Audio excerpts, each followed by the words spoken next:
Hi again. You can already see that using Excel for project management work is useful and easy. Not a risky business at all.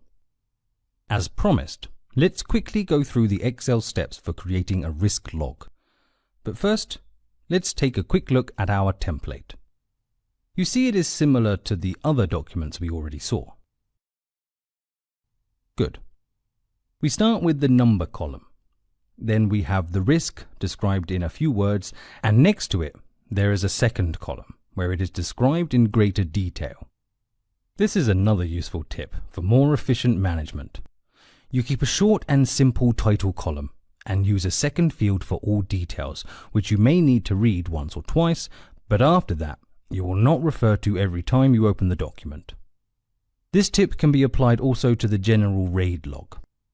Then we have the severity and the probability of occurrence. There are many ways how to grade these two characteristics. It can be a percentage, 0 to 100, especially in the case of probability. If you go that way, however, make sure you have solid data and a professional statistician or data scientist to advise you on these numbers.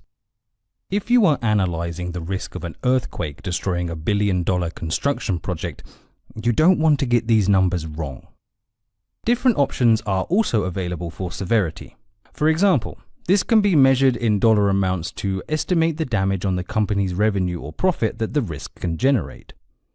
Certain projects require a comprehensive analysis, but in the general case you can track the two with a simpler scale, the range of low, medium, and high, as in our example. We are sure you already know how to configure your drop-down menu and add conditional formatting to it, so we will not repeat all these steps. Finally, in the last column, we have the contingency and mitigation actions. This can be a free text column where you describe your plan of how to prepare for the risk and limit the danger, and then how to contain it once it manifests.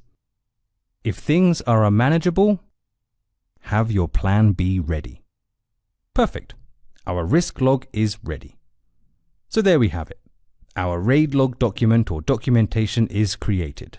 We are now fully equipped to build the RAID log for our next project and adapt it according to our own way of working. Oh, you want to find out what happened with some of the logged events? Let's quickly see in the next video before we close the RAID chapter.